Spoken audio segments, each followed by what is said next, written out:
We are live on election night 2025.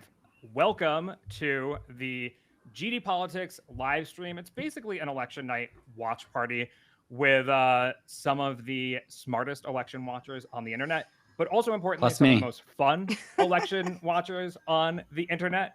I'm going to give everyone an opportunity to introduce themselves, but first I want to sort of set the stakes here, which is that I know there's a lot of different places to get your news on a night like tonight. So what we're hoping to be is something akin to, say, the 538 live blog come to life, with all of the snark and nerdiness, and I don't know. We'll be sharing our screens throughout the evening so we can throw up some funny tweets. Lenny has been scraping all kinds of data and we'll be able to make maps and charts even throughout the evening so that we can see how different groups are voting.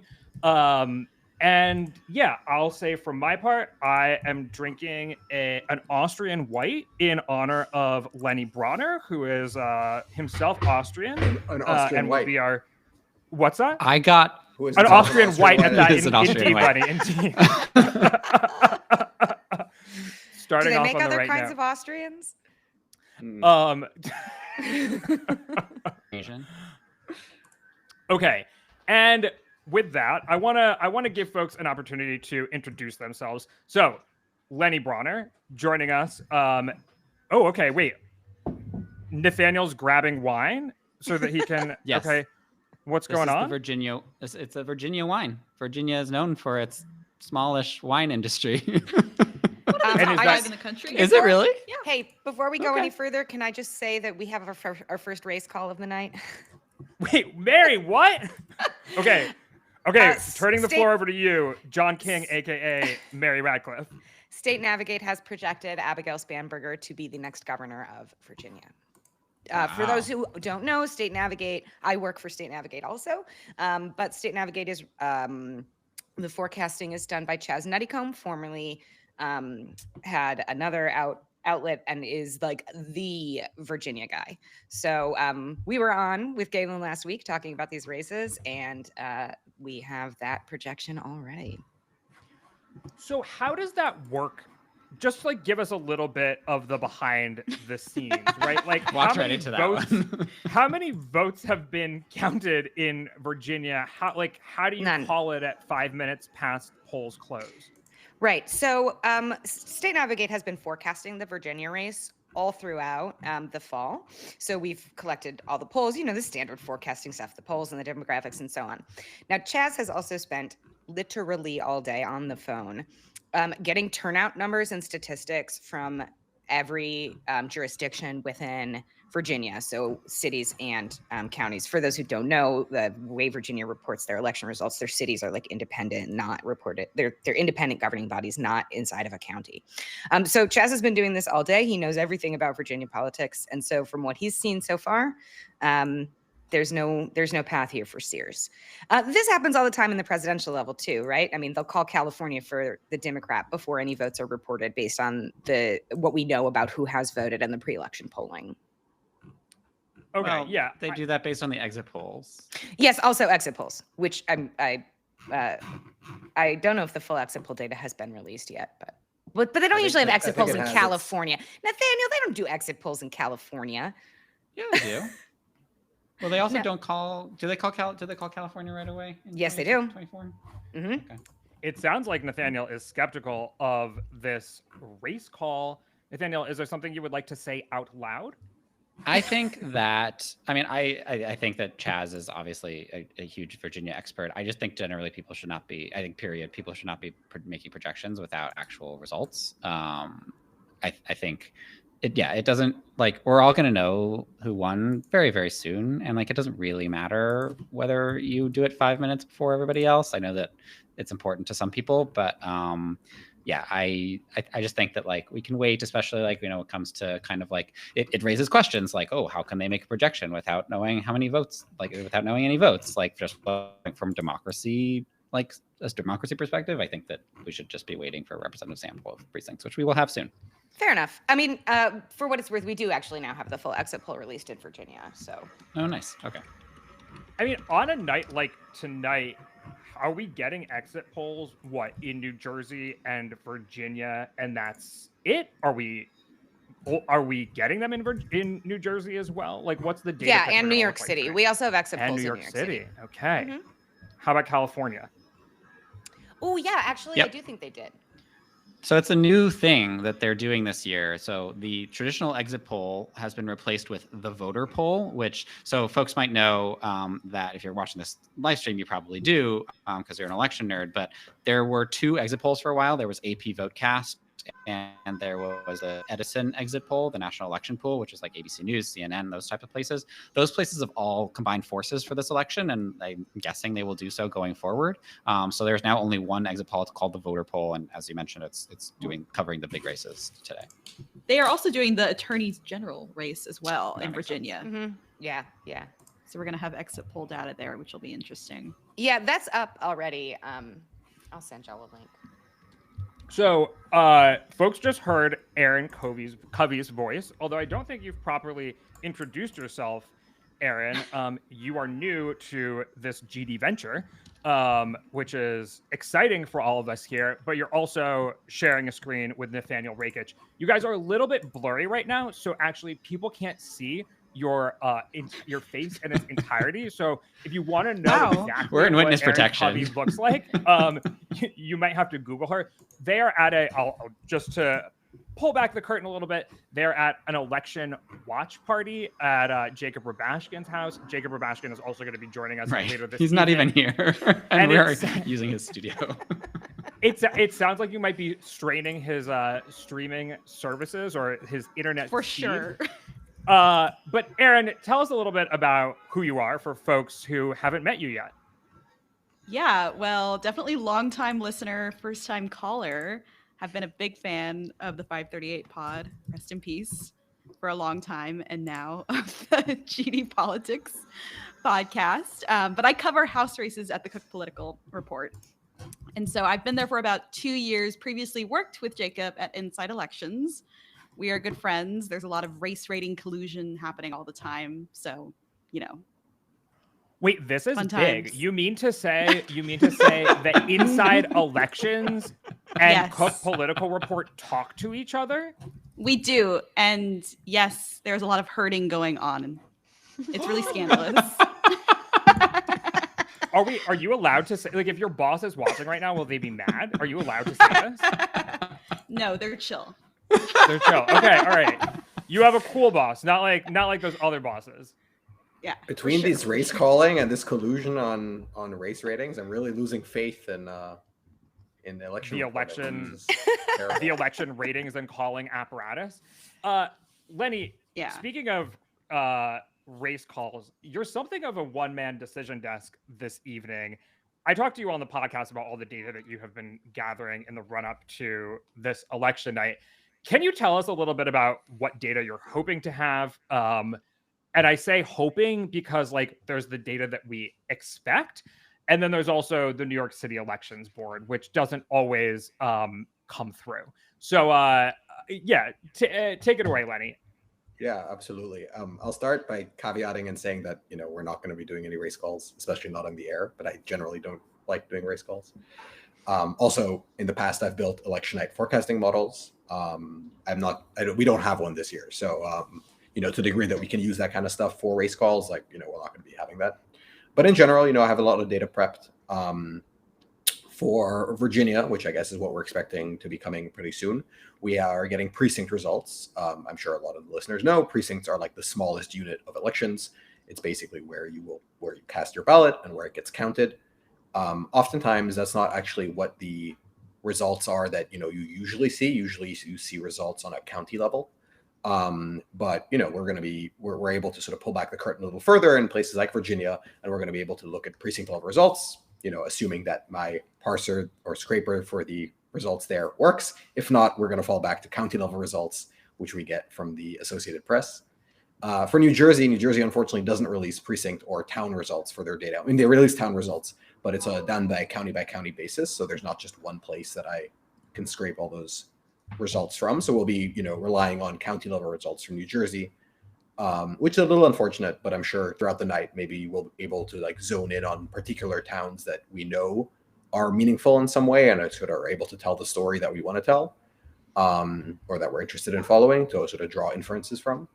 And then, hopefully we'll be able to get New York City precinct data, or in New York City, they're called election districts. They haven't actually published their page yet where they will be releasing that kind of data. So hopefully they'll do that between now and their polls, whenever their polls close. That does mean, though, that whenever I think they do it's release, 9, right? Yes, I think it's 9. And so that does mean, though, that I will maybe have to sign off briefly, or maybe just be very distracted on the air when they're if and when their page drops, so that I can make sure that the data is flowing as expected. But our fallback for all three of those are county results, though. New York City county results, I mean, there's 5 counties, the 5 boroughs in New York City, so we can't draw a ton of inference from that. And finally, if we do get to California and we get California results, I mean, we're going to get some California results. That it's also, unfortunately, on a county level.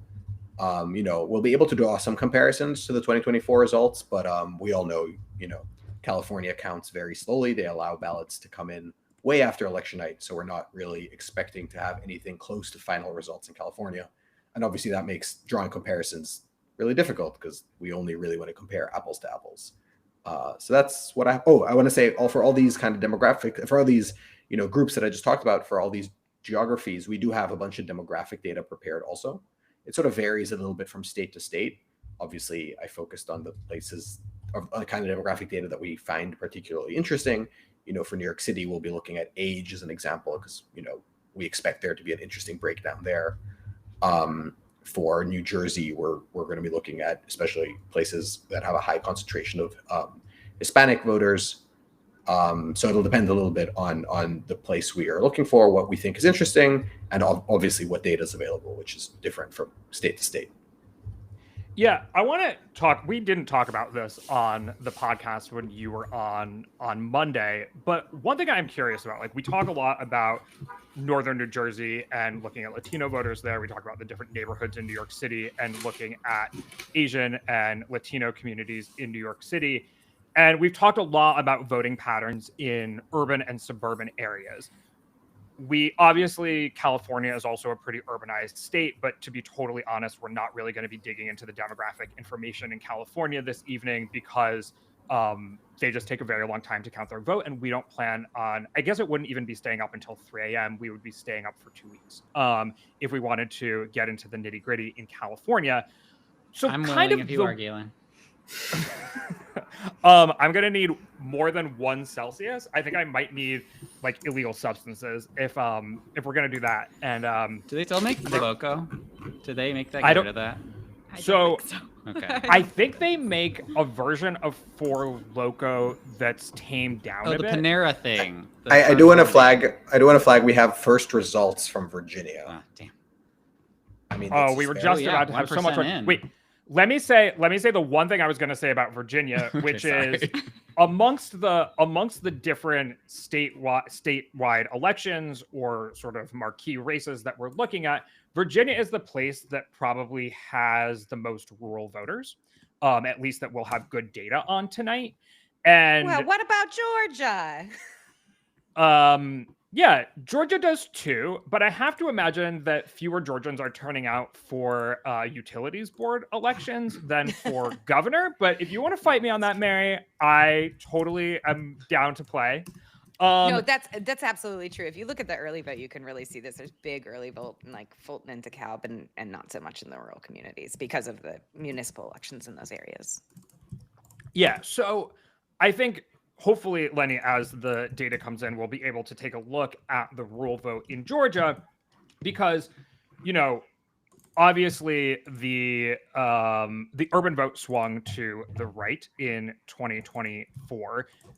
The rural vote did not swing at all to the left. It stayed solidly Trump. And it seems like if Democrats want to improve their margins, they're going to have to, at some point, they're going to reach peak rural vote for Republicans and maybe try to start winning some back. Now, of course, we can get into this further. This is not going to be representative of 2026 or 2028, this election, but is Abigail Spanberger able to maybe shore up some support in the rural parts of the state. I don't know, Lenny, if you have thoughts on that or how confident you are that we'll have good data on that.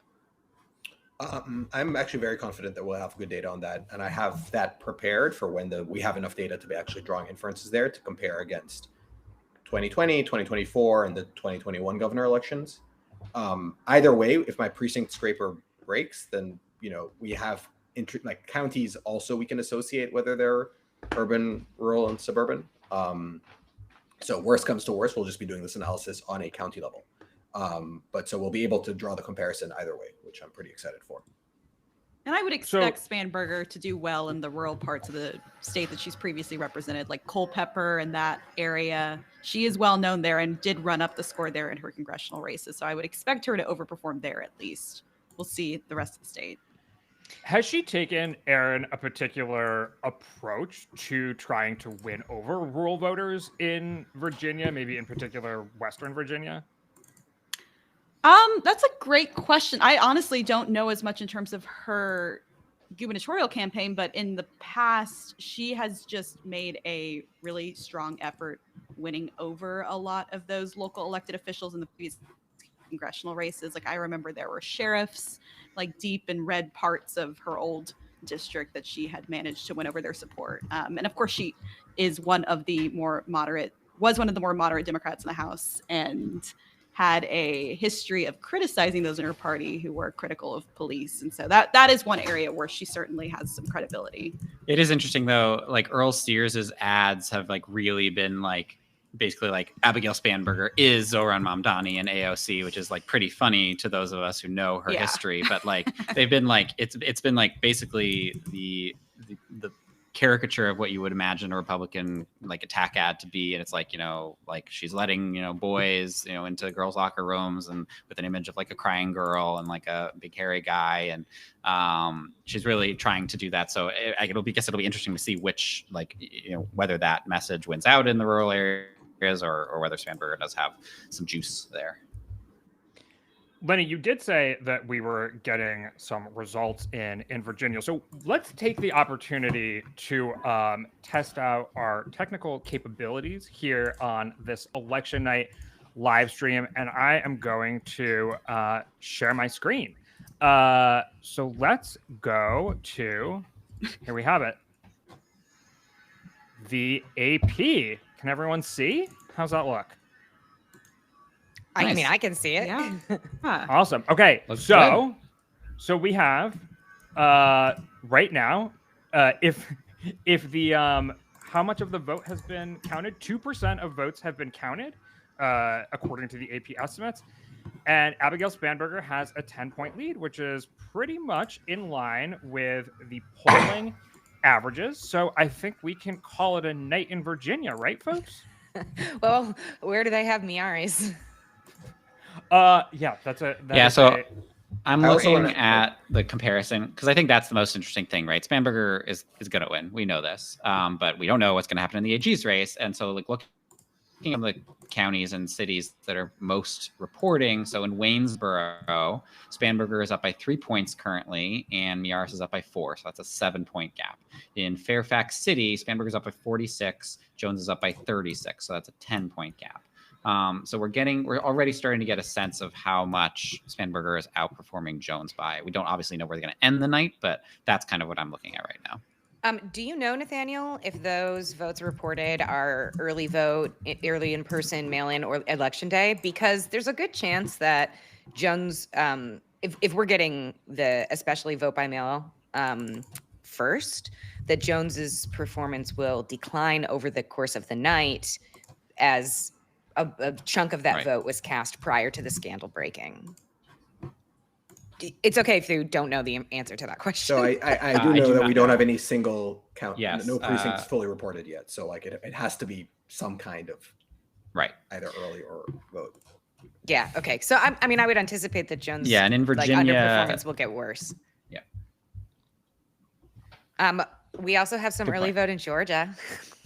Okay, Mary, you are our I'm like obsessed with this Georgia race. You're our Forgotten State correspondent this evening.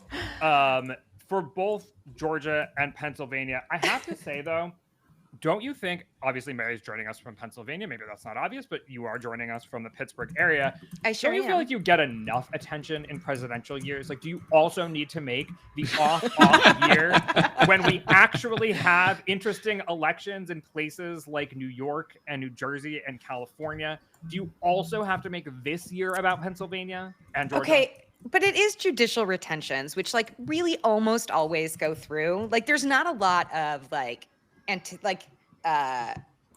don't have a question about how these races are going to go, right? I believe I read that there's been like one time that a judge was not retained due to a scandal in like the last 50 years. It's just more, what's more interesting is to see where we are getting turnout in the state, right? If we see some recovery in turnout in the urban communities that really dropped off in the 2024 election and in the 2023 election for that matter.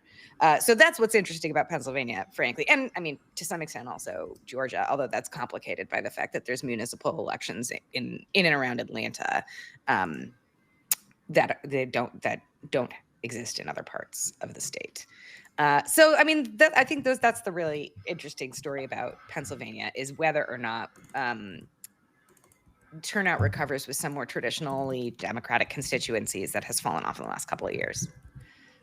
So, is there any reason to believe that that type of voter would turn out in this type of election?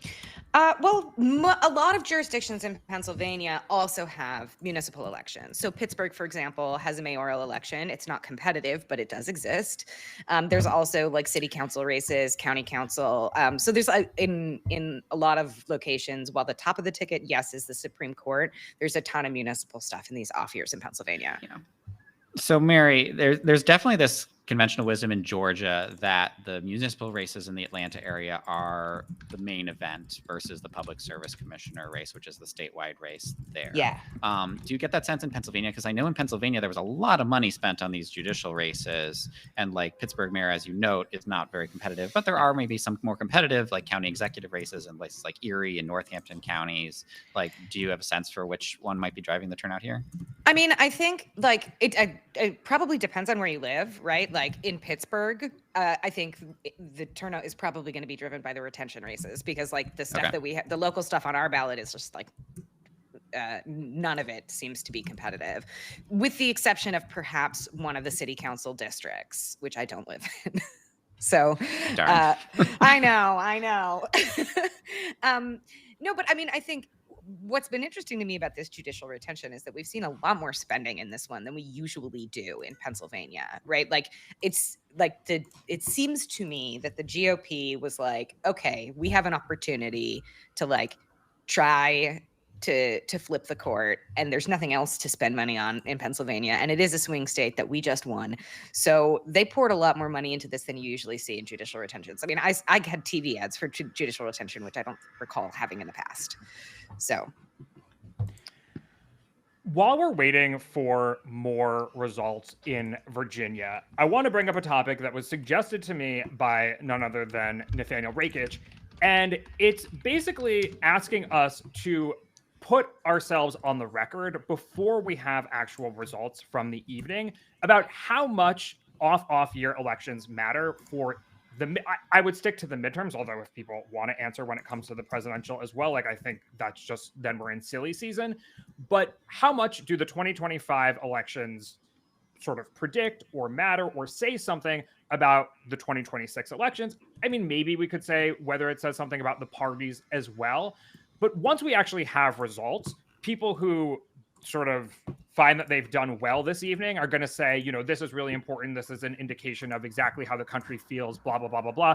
People who do poorly are going to say it's an off year election. Turnout was low. No one was paying attention. Most people are eating dinner right now and not watching a live stream on Substack or GD Politics or whatever, talking about, judicial posts in Pennsylvania. So who has it? I just want to interrupt for 1 second. DDHQ has also called the Virginia governor race. Have they called the lieutenant governor's race? No, not that I've seen. And interesting. So let's check where we are. Okay, we have a bit more vote in. So the last time we checked in, we had 5% of expected votes counted. The governor's race hasn't changed all that much, but in terms of the gap between the governor's race and the attorney general's race, that's also, I mean, we're still around, what's our gap there? So it's about a 1.2 point race in the attorney general's race. And then right now it's a 7 point race, 6 point race for governor. Does anyone feel comfortable saying that we have enough data to start to get a sense of whether there's enough ticket splitters for Jason Miyares, the Republican, to pull this off? So I just wanted to say, I took a look at, where these results are, like what kind of votes these results are, and they are it's actually a combination of mail-in ballots and election night and election night ballots. That being said, and early voting ballots. So all three we have from all three, but we don't have any precinct that seems to be fully reported yet, or at least know where that is, where they're reporting all three from the same place.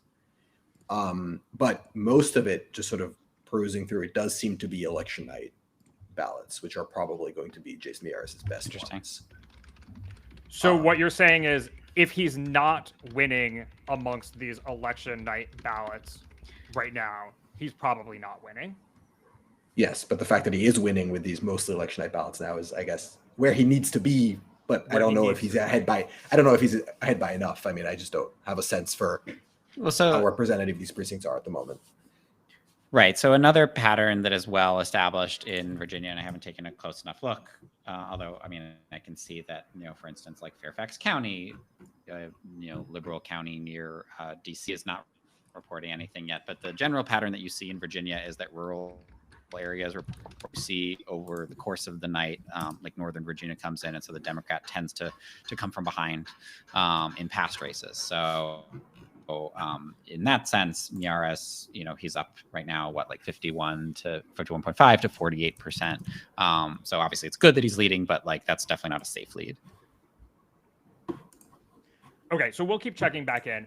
Nathaniel, because you're the one who posed this question in the first place, I'm going to make you answer it first, which is, how much do the 2025 elections matter, or how much can you project them forward? Yeah, I think that they have only loose predictive power. So I would say, generally speaking, I side maybe, 60-40 with people saying, oh, these are just unique elections, don't pay attention to them. There's not like nothing that you can take away. Like, I think that, for instance, I think I mentioned on one of the podcasts that we did, I think like looking at the results of the House of Delegates in Virginia, like kind of in totality is helpful, because you can because that's like basically 100 like genericized races. And if there is a pattern of consistent Democratic overperformance, for example, I think that could suggest that we are in a Democratic-leaning environment. But even that, in the past, I did an article at 538 looking at like comparing the overperformance in Virginia House of Delegates races to the House popular vote, the U.S. House popular vote in the subsequent midterm, and like they're generally in the same direction. So if Democrats overperform in Virginia, then they tend to do well in the House popular vote. But like the magnitude can be quite different. So I think there was one year where they overperformed by like 2 points in Virginia, but then ended up winning the House popular vote by 8. I guess that was probably 2018. But so like that's like a big difference. But like at least in recent years, when Republicans have overperformed in the Virginia House of Delegates, they ended up winning the House popular vote. When Democrats overperformed, they ended up winning. The governor's races, I really would be hesitant to read anything into, other than maybe like looking at the turnout or like the patterns of like Hispanic support in like New Jersey and things like that, about whether like we're in like a permanent realignment, or not permanent, nothing is permanent, but like a lasting realignment. But I mean, governor's races have always been more about the candidates, right? They become more partisan in recent years, but that's just a place where an individual candidate's brand, like Abigail Spanberger's, like Jack Ciattarelli's, can matter more. Aaron, because you're standing right next to him and can more easily hold him to account, do you agree with him? I do largely agree with him. We're hurting for this dynamic.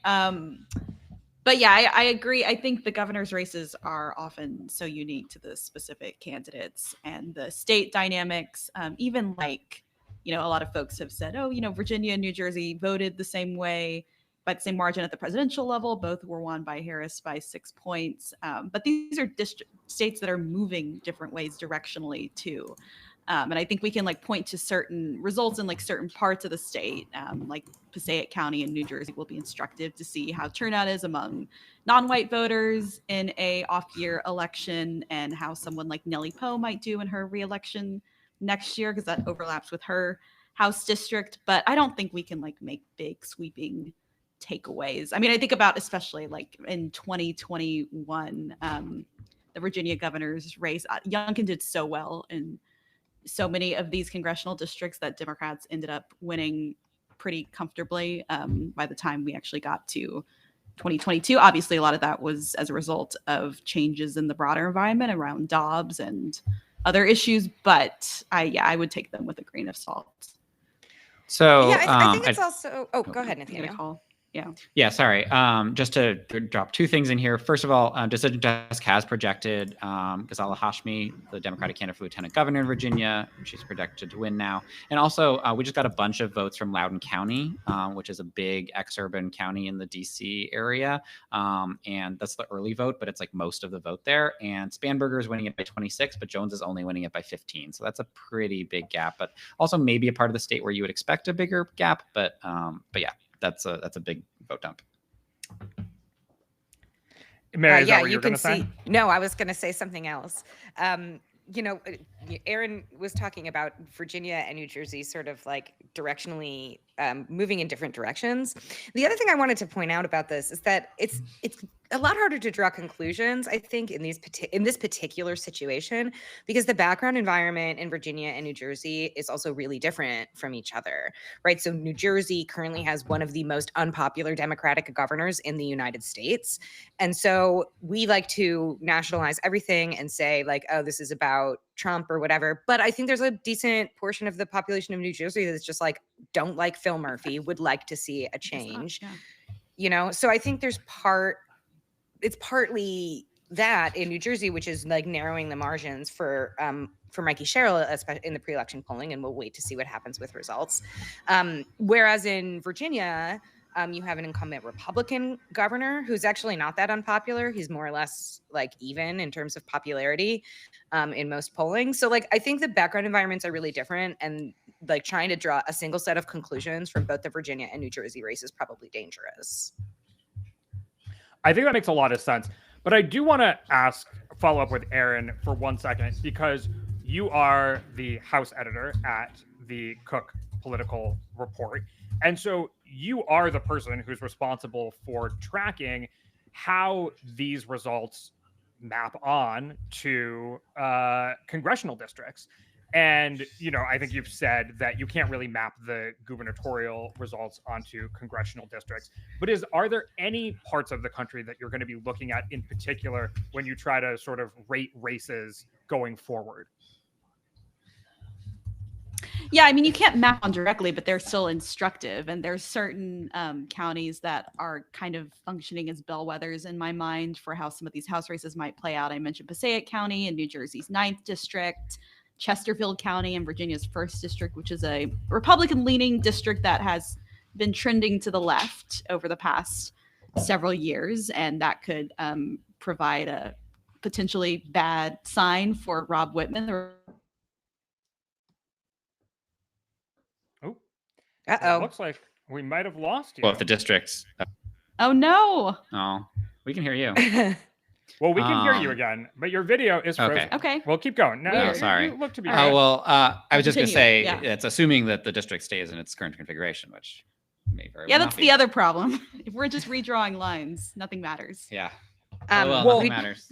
We just got a big drop of votes from Fairfax. Nathaniel, I know you're tracking that. Do you know what sort of votes those are, early or E-Day? I think they're early. Jake, Lenny is the one who really has that data, though. Yeah, Lenny, jump in here. How's it looking?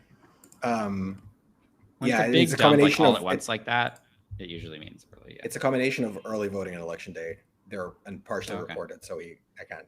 Unfortunately, we can't say more than that. And it just, again, for that context, they've got Spanberger. Sorry, I was looking at the wrong one. I was looking at Fairfax City. I'm sorry. It's early voting is fully reported there. So in that EV, Spanberger is ahead by 47 and Jones is ahead by 39. So a 9-point gap. So a 9-point gap. And where is Miaris? Sorry, what percentage is Miaris at? Hold on. Wait for I'm it. gonna have to click some Wait for buttons. Stand by. Stand by. Miara's is at 30% in that vote dump. He's at 30%. Okay, interesting. In Fairfax. Do we want to get back to? Do we have anything more to say about Virginia as the result comes in, or do we want to go back to our "Does this matter?" question? Lenny, do you have thoughts? I'm sorry, I'm a little distracted because we got the election night reporting page for New York City. So the scraper that I had prepared did not entirely work, and so I'm trying to fix it in time before they report. You're debugging in real time. I am debugging in real time, thankfully without sharing my screen, because that would be I did have the horrific vision for tonight that I would be sharing my screen while having to debug something. So hopefully we're not going to get to that place. So Lenny, should we let you get to work and come back to you? That would be great. Okay, we'll get back to Lenny. Okay, so as far as sort of casting forward is concerned, I do want to ask about elections that aren't happening tonight, which is special elections, because that's the other sort of data point that we use to gauge the national environment. And Nathaniel, I know that you spent a lot of time thinking about special elections, so this might be your moment. Yeah, I think that special elections are misunderstood creatures. They deserve, love in the right way. So I think that special elections were not a good indicator in 2024, and that has caused, I think, a lot of people to be spooked about them.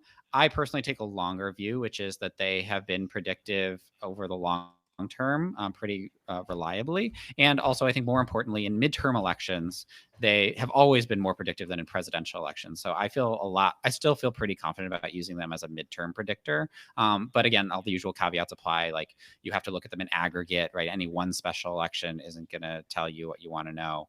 You have to look at averages, et cetera. But I think because and people will often dismiss special elections because they're low turnout affairs and it's a different electorate. And that's true. But for a midterms are also decided in part based on differential turnout, right? If Democrats have good 2026, which I think most people are expecting, it is going to be because Democrats are energized to go out and vote against Trump more than Republicans are energized to go thank Trump. As we've said many times on this podcast, voters like to say fuck you rather than thank you. So I think that special elections, I still think they retain some predictive power. One thing you have seen in recent cycles is that the special elections have been a little bit bluer than the eventual House popular vote. And I think that makes sense given what we know about Democrats becoming college educated voters becoming really, really reliable voters. But I don't think you can dismiss the entire Democratic overperformance based on that, because in 2022, for example, we were not seeing Democrats overperformance to this level. In the immediate aftermath of Dobbs, we were, but actually before that, Republicans were the ones that were performing in special elections, and Democrats didn't suddenly become the party of college educated voters after Dobbs. That wasn't flipping a switch. So I still think they have some predictive power. Aaron, I feel like you were about to jump in there. No, yeah, were you agreeing with Nathaniel? what Nathaniel's saying. Yeah, I didn't really have anything else to say. Teaming up. I like it. Okay, so I have a couple questions to ask this evening while we wait for results to come in. And it's a little bit of a do we believe the conventional political wisdom question. So as we've covered the Virginia gubernatorial race over the past, I would say, couple months, you often hear things like, Virginia always goes the opposite of the president's party. No party wins 3 terms in the governor's mansion in New Jersey. Voters, ballot measures underperform their polls. Undecided voters break against the incumbent. And we're actually going to see a lot of, we're going to see these put to the test this evening. I mean, particularly in California, this ballot proposition has looked like a 60-40 bet. But we have seen, and this is something Lenny's actually talked about on the podcast several times, which is that the ballot initiative polling in California has had really high levels of polling error in recent times. And so, although it seems like Republicans have basically closed up shop when it comes to contesting that, it'll be interesting to see if we do see significant polling error there. But at least as far as Virginia always goes opposite the president's party, it seems like we have another data point in favor of that conventional wisdom. Mary, do you think we're oversubscribed to this at this point, or do you think there's good reason to believe this continues? I mean, I think it's clear that we will get another data point in the Virginia votes against the president conventional wisdom, but also like the last time that wasn't true was not very long ago. It was like just 2013, right? So, I mean, it sure with Terry is, McAuliffe winning during Obama's second term. That's right. That's right. So, like, I understand that this is conventional wisdom, but also it literally has been not true within the last like 12 years. So, I'm not one to oversubscribe to the conventional wisdom. I'm less convinced that we like know for sure about the ballot measure in California, as you were describing, right? Like, ballot measures are very difficult to poll. I have only really seen 3 surveys of that race. 2 of them had it at roughly like 60-40. One had it at around 55-45, and a 10-point miss on a ballot measure is not that like unexpected to me. So I'm not sure that I'm as confident in that as some people have been. Like, I really would have liked to see a lot more data. Like 3 surveys from not necessarily nonpartisan outlets is not enough. Yeah. I mean, I think I'm putting a lot of stock in the fact that Republicans like really stopped making an effort weeks ago. So I assume they have a lot of polling that doesn't look good for them. That's probably true. That's probably true. They basically just like stopped spending money on it. Wait, Aaron, I want to ask you, because when it comes to, again, watching the House in 2026, you may have a whole new California map after tonight that you're going to have to contend with and create race ratings for. So 1, how late are you staying up tonight? When do you have to have those ratings in by? And 2, like, how much does that change your map so far? Yeah, I mean, we are poised to change, a number of races. I feel like I can't even say the specific number because then people could just go through and guess, but it is in the double digits. So, I mean, it is going to be it has a pretty dramatic impact on the map. Obviously, there's the 3 to 5 seats that will become easier for Republicans to flip, or for Democrats to flip under California's new map. But there's also like another 8 vulnerable to potentially vulnerable Democrats who got slightly better to dramatically better districts under this new map. And so it is really like incredibly consequential. And yes, it will be a long night. You say that there are 3 to 5 seats. Does that mean that you're skeptical that this Democratic gerrymander has effectively put the 5 seats in play that they targeted? Like, for example, they might have not gone far enough in some of those seats?